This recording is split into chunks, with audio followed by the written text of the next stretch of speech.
Hello, everyone. My name is Zoe Kahn. I'm a PhD student at the UC Berkeley School of Information.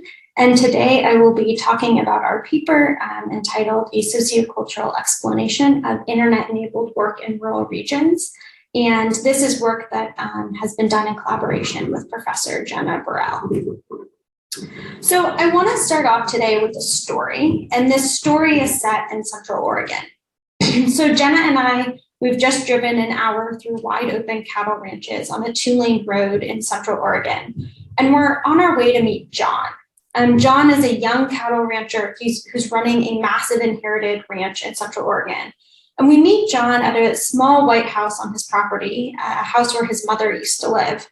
And about 100 yards from the house are cattle pens and other extensive infrastructure to run his cattle ranch. And it's here in this house that we talk with John about his use of the internet. And John tells us that it's important to him to have fast and reliable internet. In fact, it is so important to him that he maintains 2 internet connections.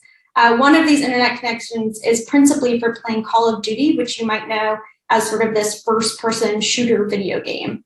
But beyond his hobbies, he has found the internet to be really useful for his cattle business. So shifting to buying and selling most of his cattle through online auctions, which he prefers to the several-hour drive to the nearest stockyards with his cattle in tow. And then later in the conversation, John mentions he has this interest in setting up the house that we're in, his mother's old house, as an Airbnb property.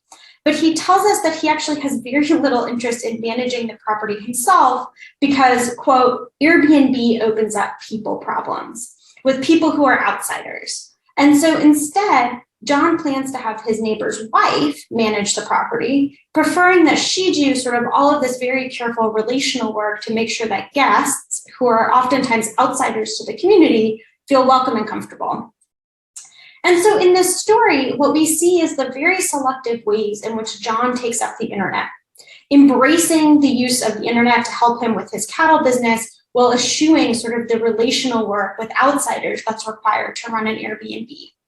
And this is really emblematic of the stories that we heard from rural-originating men who both sort of eschew computer-based work as sort of women's work in sometimes this very same sentence, that they selectively embrace certain uses of the internet. So taking a step back, in this paper, we draw on ethnographic research in 3 rural communities, one in California, one in Central Oregon, and one in Washington. And really, we wanted to understand how the internet enables new ways of working for people in rural regions.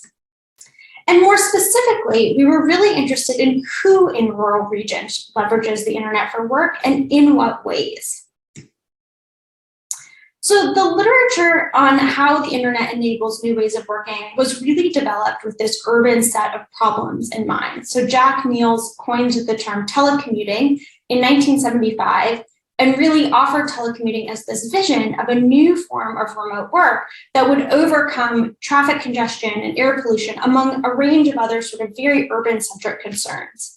And as research on telework and telecommuting has been taken up over the years, these urban assumptions really continue to persist. So visions of the internet were sort of that it would enable the death of distance, that place would no longer be important.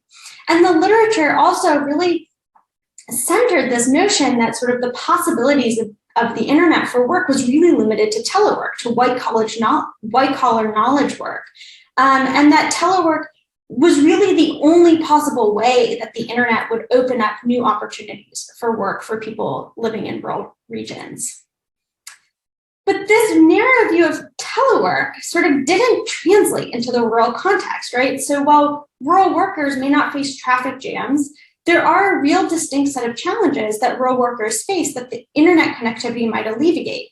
Things like limited job opportunities or small local markets to draw customers or clients, or unreliable or irregular transportation infrastructure. And so in our work, we really find 2 distinct forms of internet-enabled work in rural regions: telework, and then work that uses the internet to market and sell goods and services. And importantly, we find that these 2 forms of work are pursued by very different segments of the rural population, with differences based on whether people are urban transplants or rural originating, in white collar or blue collar occupations, and whether they are men or women.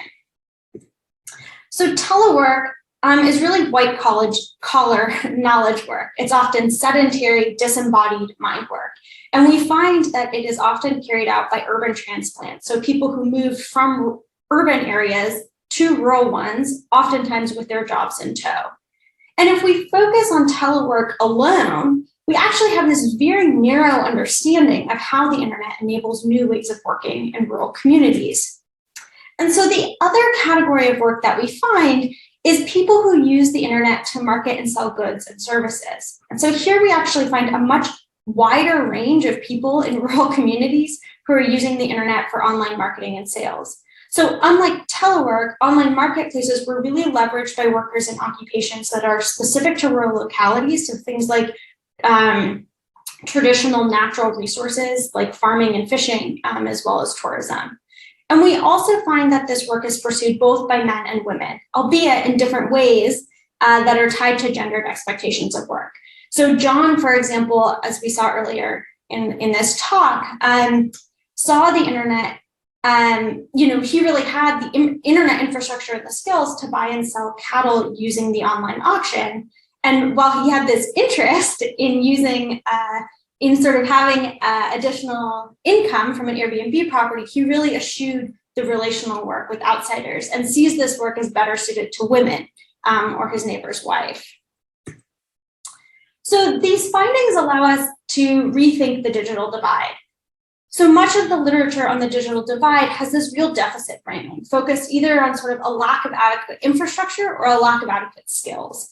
And John's selective use of the internet for cattle auctions, meanwhile sort of eschewing the relational work of managing the Airbnb property, just simply cannot be explained by this deficit framing.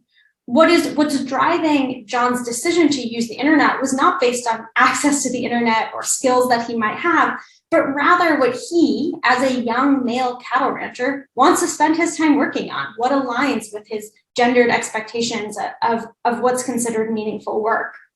So to conclude, in this paper, we really argue that the patterns of differentiated use require a sociocultural explanation, one that's drawing these connections between work cultures, occupational values, skills, and practices. So thank you so much, and we look forward to talking with you more live in the question and answer.